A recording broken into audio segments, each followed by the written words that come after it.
Bom dia, pessoal, tudo bem? Bom, hoje eu preparei aqui uma videoaula de revisão para a prova, para a Inter de vocês. E a ideia é pegar, na verdade, os tópicos mais importantes para a gente poder relembrar alguns conceitos, algumas características, algumas propriedades. Tá? E eu tentei colocar isso aí dentro de uma apresentação que envolva alguns conceitos de onda para vocês irem lembrando. Tá? E aí ajudar vocês aí na hora da prova, já que estamos na reta final, já mudamos de conteúdo e a Inter vai cobrar um pouco ainda de conceitos dos capítulos anteriores. Bom, primeira coisa, a gente vai falar sobre ondas basicamente, e o que eu vou cobrar de vocês é o começo do estudo de ondas, né? Quando eu falei das propriedades, das classificações, da definição, das características, né? Da parte matemática, e depois um pouco de fenômenos. Então, basicamente, capítulo 11 e capítulo 12 do S64. E a gente pode evidenciar uma onda, por exemplo, quando a gente vê toques na superfície de uma piscina, por exemplo.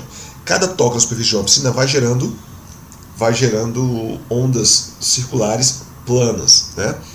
Como é o caso dessa aqui, que vai aparecer aí, se Deus quiser, assim que eu clicar. Bom, então isso aí é uma onda na superfície da água, uma onda bidimensional mecânica, por exemplo. E são essas coisas que eu quero relembrar com vocês, tá? Deixa eu pegar aqui uma caneta da cor vermelha para ficar mais fácil de evidenciar aqui. Bom, primeira coisa, vamos na ordem aí.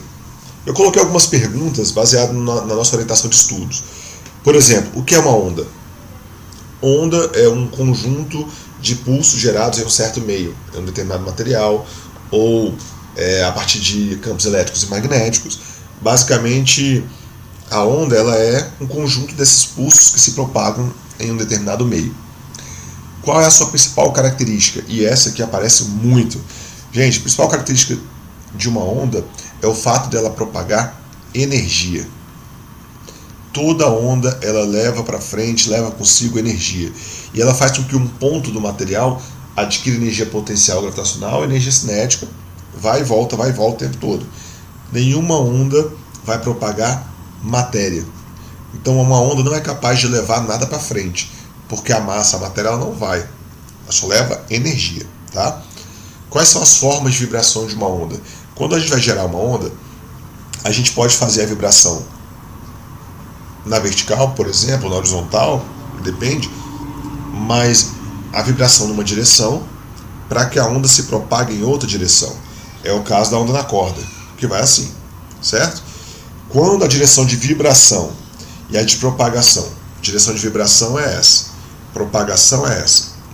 Quando elas são perpendiculares, a gente diz que a onda é transversal.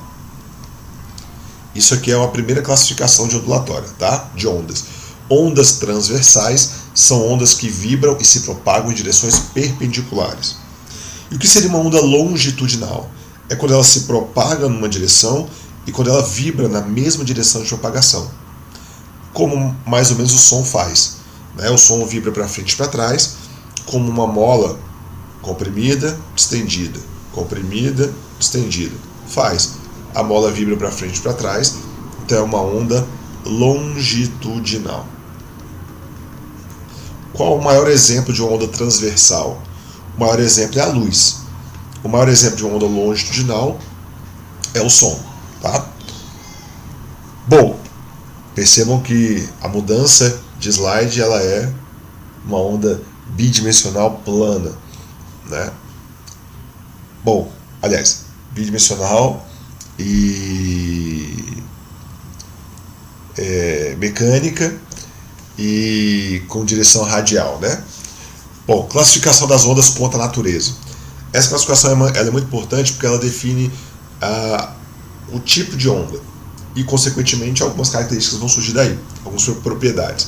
Tá? Uma onda mecânica, por exemplo, é uma onda que precisa de um meio material para se propagar. Ela necessita. Sem o meio material, ela não vai se propagar. Diferentemente de uma onda eletromagnética. A onda eletromagnética ela pode se propagar em meios materiais ou no vácuo. Pode, né? Não quer dizer que ela vai. Por exemplo, a luz é uma onda eletromagnética. Ela se propaga na água, que é o meio material. Ela se propaga no ar, que é o meio material, no vidro, mas ela não se propaga na parede.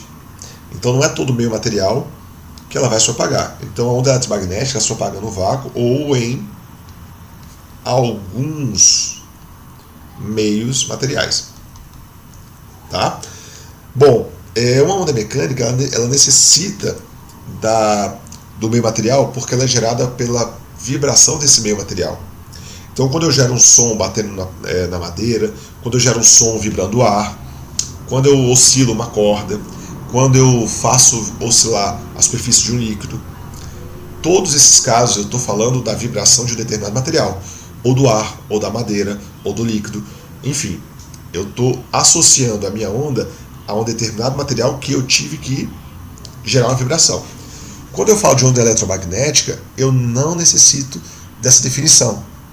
Uma onda eletromagnética ela é gerada pela alternação, né, ou pela alternância, perdão, e pela não só alternância, mas cada campo ele é gerado pela variação do outro. Então, por exemplo, onda eletromagnética ela é formada por campos elétricos e magnéticos. Consequentemente, ela tem uma variação de campo elétrico e de campo magnético. Esses campos são perpendiculares, por exemplo, um na vertical, outro na horizontal. E a variação de um desses campos gera o outro. Por isso que ela se propaga aleatoriamente no vácuo ou em alguns meios materiais. Ela não precisa do meio em si. A variação dos seus campos dá origem, né, a outro campo e aí dá sequência à propagação da onda. Bom, algumas grandezas importantes no estudo da ondulatória. Primeiro, o que é crista e vale, isso você já deve ter em mente. Tá? E aí eu coloquei algumas informações importantes, vocês têm que lembrar. Comprimento de onda. O comprimento de onda ele não é um tamanho necessariamente analisado de um mesmo ponto. Eu coloquei a figura aqui para vocês lembrarem disso. Por exemplo, o primeiro comprimento de onda aqui, que é o lambda aqui em cima, esse aqui, ele está marcado de uma crista até outra crista. Isso é um comprimento de onda, porque de uma crista até outra crista representa uma oscilação completa, uma repetição completa. Aqui embaixo a gente tem, nesse outro comprimento de onda, a distância do vale até o vale, que representa o mesmo tamanho. O comprimento de onda ele é a medida de uma repetição completa, e essa repetição completa ela pode aparecer em várias partes da onda. Por exemplo, se eu começar desse ponto aqui que eu estou marcando até esse ponto aqui, ó, sai do ponto médio, desce, sobe e volta para o ponto médio. Isso aqui, pessoal, é um comprimento de onda também que tem o mesmo tamanho dos outros dois. Tá? Então, comprimento de onda tanto faz, é um pedaço que se repete, é o tamanho do pedaço que se repete. Se ele é um tamanho, um comprimento, a gente aí vai ser medido em metros, tá? Comprimento de onda medido em metros. Digamos assim, é o ΔS, é o deslocamento que a onda faz para repetir uma única vez, tá? Período tem a ver exatamente com o mesmo pedaço. Qualquer comprimento de onda, seja aqui o primeiro que eu analisei, o segundo ou o terceiro que eu desenhei, qualquer comprimento de onda representa o deslocamento da onda para fazer uma repetição. Só que se a onda está se deslocando e ela tem velocidade, né, para algum lado, por exemplo, para ela fazer esse deslocamento, ela precisa de um tempo para isso acontecer. Então o tempo que demora para fazer uma repetição a gente chama de período. O tempo que demora para fazer qualquer repetição é o período. Consequentemente, no sistema internacional é medida em segundos. Então reparem, velocidade da onda é ΔS sobre ΔT. Velocidade de qualquer coisa, né, constante. Então a velocidade, o ΔS para fazer uma repetição é o comprimento de onda. E o tempo para fazer uma repetição é o período. Então eu posso calcular a velocidade da onda dessa forma. Lembrando que o ΔS e ΔT podem ser qualquer um, desde que eu pegue correspondente, né? Se o ΔS é o comprimento de onda, o tempo tem que ser o tempo necessário para um comprimento de onda, por isso eu coloquei o período. E vocês sabem que o período é o tempo para fazer uma repetição. Mas existe outra grandeza, e muito importante, chamada de frequência, que representa o número de repetições que a onda faz em um certo tempo. Por que ela é importante? Porque ela vai se relacionar com várias características da onda, por exemplo, energia, né? Por exemplo, os efeitos que ela gera, né, visual, sonoro. Quando você mexe na frequência, você modifica o grave ou agudo de um som, você pode modificar a cor da luz, enfim. Então, a frequência, ela também tem essa razão como definição, mas elas são proporcionais, né? Por exemplo, se eu falo que a onda fez só uma repetição, o tempo para uma repetição é o período. Então eu posso falar que a frequência é o inverso do período. Consequentemente, se eu tenho comprimento de onda sobre o período, eu também posso escrever comprimento de onda vezes frequência, que dá no mesmo. Então, calcular a velocidade por qualquer uma dessas três dá o mesmo valor com a mesma unidade no SI, metros por segundo.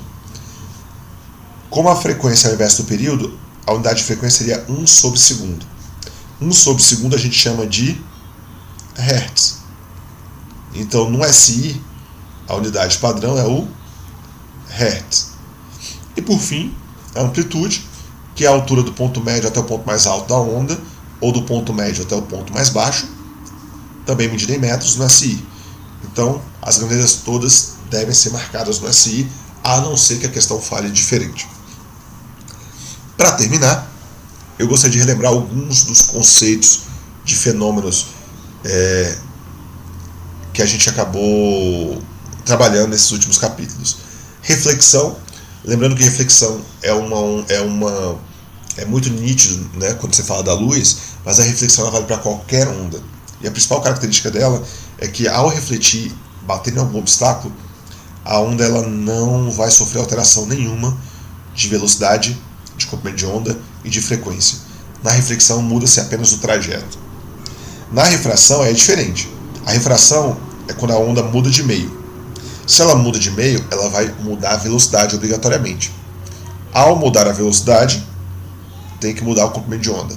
A frequência nunca vai alterar, porque a frequência depende da fonte. A interferência ela pode ser de dois tipos. Interferência basicamente é quando uma onda se sobrepõe a outra. Ela pode se sobrepor de maneira construtiva ou de maneira destrutiva. Construtiva é quando encontra vale com vale, crista com crista. Destrutiva, vale com crista, em oposição de fase, né? E aí vale a pena lembrar que qual é a condição para que haja interferência? É que a diferença de caminho, que uma onda anda a mais que a outra, sejam múltiplos de meio comprimento de onda. Por que meio? Porque se a onda anda a metade, ela inverte a fase, né? Se você está na crista, se a onda anda mais metade, ela vira vale. Então, meio comprimento de onda. Se as ondas estiverem em fase, sempre que o N for par, vai dar interferência construtiva. N ímpar, interferência destrutiva. Em fase. Se estiver em oposição de fase, inverte a condição. Tá? Difração é a capacidade da onda de contornar obstáculos. Só que isso só vai acontecer se o obstáculo tiver a mesma ordem de grandeza do comprimento de onda. Por exemplo, o comprimento de onda do som ele é grande, relativamente grande. Vai, sei lá, de 2 centímetros a 17 metros, por exemplo. Então ele consegue contornar uma parede. Mas a luz não, porque a luz é da ordem de micrômetros. Então a luz teria que contornar coisas muito pequenas, como por exemplo um fio de cabelo. Tá? Então difração é a capacidade de contornar obstáculos.